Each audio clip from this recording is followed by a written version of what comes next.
vous allez manger avec votre meilleur ami, le sosie de Mimimati. Nous allons l'appeler Mimitima. Votre ami est donc une personne de petite taille. Vous vous êtes garés toutes les deux, puis vous vous apprêtez à rejoindre le restaurant juste en face. Est-ce que vous lui dites « Mimitima, pour traverser la rue, donne-moi la main, c'est hyper dangereux ». Ensuite, vous entrez au resto et vous voyez que son lacet est défait. « Attends, je vais te faire ton lacet, ne bouge pas ». Vous lui dites ça. Enfin, au moment de vous quitter, vous ouvrez vos agendas respectifs pour fixer le prochain rendez-vous.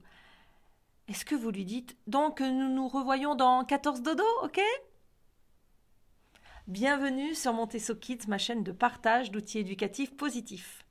Je m'appelle Laurence et sur cette chaîne, je vous propose des balades au pays de la psychopédagogie de Maria Montessori et aussi, dans ces pays limitrophes, ceux de l'intelligence relationnelle. Évidemment, vous avez répondu non à mes 3 questions. Enfin, je l'espère pour la pérennité de votre amitié avec Mimitima. Aussi petite soit-elle, Mimitima est une adulte. Seule sa taille est restée celle d'un enfant. Elle a donc les mêmes compétences motrices et cognitives que vous et moi. Elle sait comment traverser la rue, faire ses lacets et se repérer dans le temps.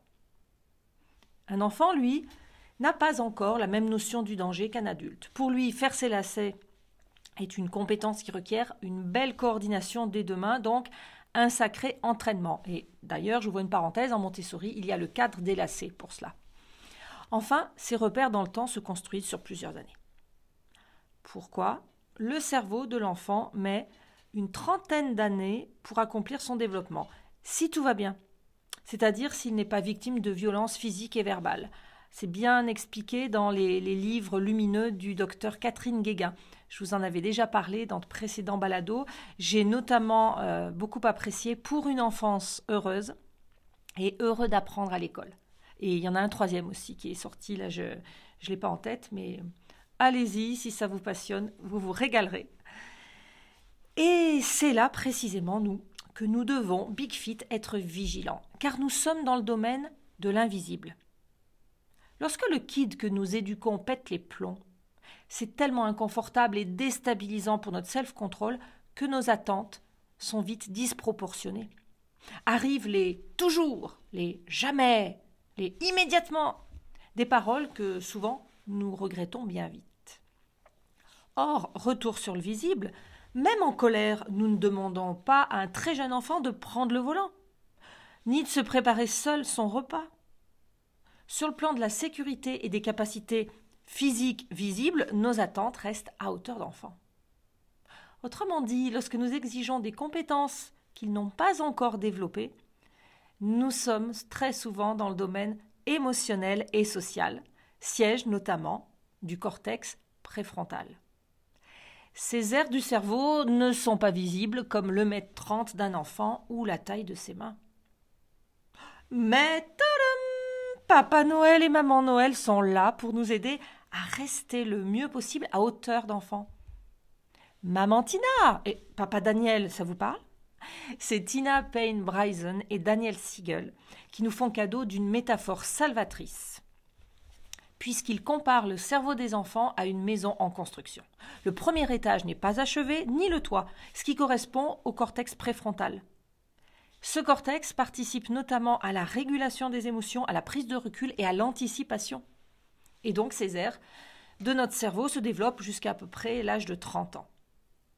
Donc, je vous fais partager ma petite astuce. Visualisons la tête enfantine rouge de colère en mode maison en construction. Et là, nous Big Fit, nous gardons plus de patience et de lucidité. La maison en construction est notre mémo. L'enfant face à nous est un mini-lui, sa régulation émotionnelle est balbutiante. Résultat, nous parviendrons plus facilement à préserver la relation, c'est-à-dire à réussir à accueillir l'émotion dans un premier temps, sans valider un comportement irrespectueux ou violent. Et ça marche! L'enfant se sent ressenti, comme le dit Joël Monzé, qui est un instituteur et docteur en neurosciences. Je ne vous dis pas que c'est comme appuyer sur le bouton off, mais à court terme, qui des Big Fit arrive mieux et plus vite à l'apaisement. Et à long terme, nous savons que nous construisons du solide, c'est-à-dire de saines compétences émotionnelles et sociales.